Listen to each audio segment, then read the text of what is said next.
Bienvenue en République démocratique du Congo, un des paradis les plus extraordinaires au monde, un prodige de la biodiversité au cœur de l'Afrique. L'ampleur et la conservation de son écosystème résident dans les actions mises en place par le gouvernement du pays.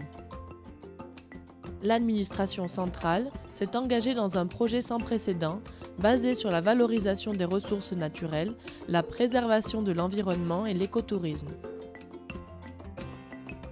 Le projet Agromakala. Le gouvernement met à profit les aires déboisées pour la culture d'herbe à éléphant, une espèce végétale en abondance dans le pays. Cette herbe est ensuite transformée en pellets pour produire une énergie durable alternative au charbon de bois. L'Agromakala, c'est un projet qui est né avec l'objectif de pouvoir réduire la pression qui est sur la forêt, qui est déforestée parce que la population utilise le bois pour faire le makala, pour faire la braise, le charbon pour préparer la nourriture. Ainsi, la population a la possibilité d'accéder aux ressources énergétiques tout en préservant son environnement. La République démocratique du Congo bénéficie d'une richesse naturelle et biologique inégalée. Ces denses forêts tropicales occupent plus de la moitié du territoire national. Le pays dispose de 5 sites déclarés patrimoine naturel de l'humanité par l'UNESCO.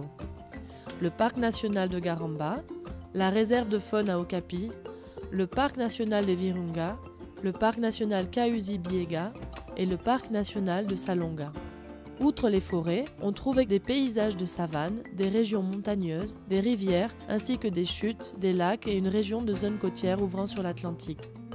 Cet environnement héberge une grande diversité de plantes et d'animaux uniques au monde, tels que le gorille de montagne, le bonobo, l'okapi et le poisson-tigre. Il faut visiter la RDC parce que c'est une destination qui est merveilleuse, qui est sûre.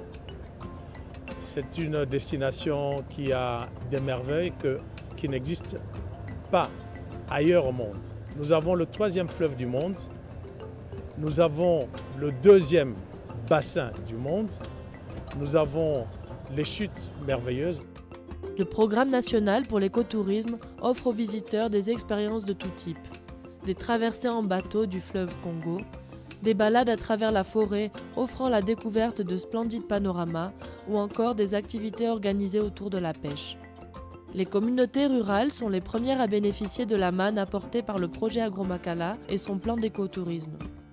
Si l'Agromakala peut être une alternative pour ces populations, cela veut dire que nous allons conserver intactes toutes nos réserves naturelles de manière à ce que les touristes continuent à venir faire le tourisme de l'aventure, le tourisme de contemplation des animaux et des belles natures.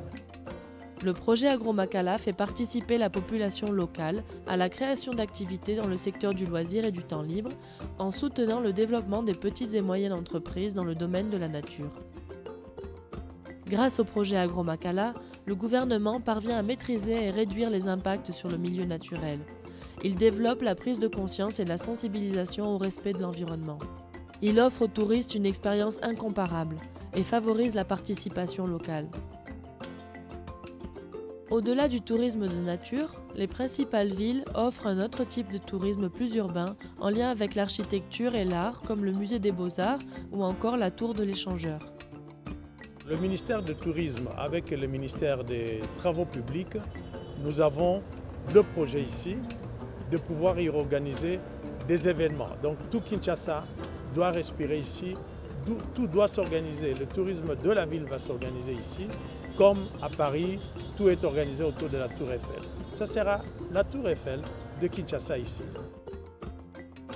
Les trésors de la République démocratique du Congo font de ce pays un des sites les plus fascinants de la planète et le placent parmi les destinations favorites des amoureux de la nature.